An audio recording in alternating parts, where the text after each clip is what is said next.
दोस्तों, पाकिस्तान सरकार का कर्ज बोझ तेजी से बढ़ता जा रहा है। कराची स्थित अखबार बिजनेस रिकॉर्ड में प्रकाशित एक रिपोर्ट के मुताबिक पाकिस्तान सरकार ने नवीनतम डेट पॉलिसी स्टेटमेंट 2026 में खुलासा हुआ है कि वित्त वर्ष 2024-25 में देश का सार्वजनिक कर्ज तय कानून सीमा से कहीं अधिक बढ़ गया है। रिपोर्ट के अनुसार इस अवधि में पाकिस्तान का सार्वजनिक कर्ज संसद द्वारा तय 56% की अधिकतम सीमा को पार करते हुए जीडीपी के 70.7% तक पहुंच गया। इसका मतलब है कि सार्वजनिक कर्ज वैधानिक सीमा से 16.8 ट्रिलियन पाकिस्तानी रुपये अधिक हो गया है, जो जीडीपी के हिसाब से करीब 14.7% अतिरिक्त है।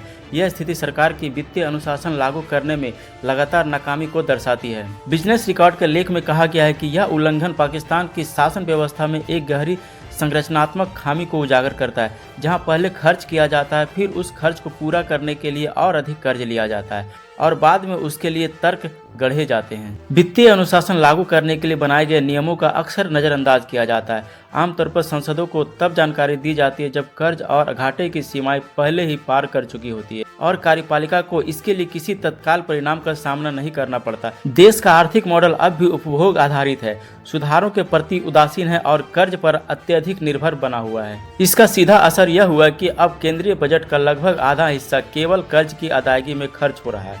इससे विकास कार्यों के लिए उपलब्ध धन लगातार घट रहा है। सार्वजनिक क्षेत्र विकास कार्यक्रम कमजोर हो रहा है और पहले से ही बोझ झेल रही जनता पर और अधिक कर लगाए जा रहे हैं। पिछले 3 वर्षों में घरेलू कर्ज की अदायगी सरकारी खर्च बढ़ाने का सबसे बड़ा कारण बन गई है, जिससे विकास योजनाओं पर खर्च सिमट गया है और अर्थव्यवस्था को कर्ज के जाल से बाहर निकालने के लिए जरूरी उत्पादक निवेश प्रभावित हुआ है। ऐसे हालात में वित्त मंत्रालय द्वारा संसद को दिए गए आश्वासन खोखले नजर आते हैं। हालांकि पाकिस्तान सरकार ने यह स्वीकार किया है कि पिछले वित्त वर्ष में कर्ज से जीडीपी अनुपात और खराब हुआ है, लेकिन सरकार का दावा है कि वह वित्तीय जिम्मेदारी और ऋण सीमा अधिनियम का पालन करने के लिए प्रतिबद्ध है।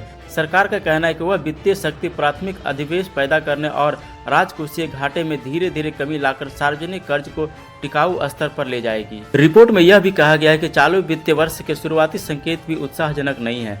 फेडरल बोर्ड ऑफ रेवेन्यू जुलाई से जनवरी की अवधि में अपने राजस्व लक्ष्य से 347 अरब पाकिस्तानी रुपये पीछे रह गया है, जबकि सरकार कर्ज के दबाव को कम दिखाने के लिए वित्तीय इंजीनियरिंग पर और अधिक निर्भर होती जा रही है। दोस्तों, इन्फॉर्मेशन अच्छी लगे तो वीडियो को लाइक और चैनल को सब्सक्राइब करें। धन्यवाद।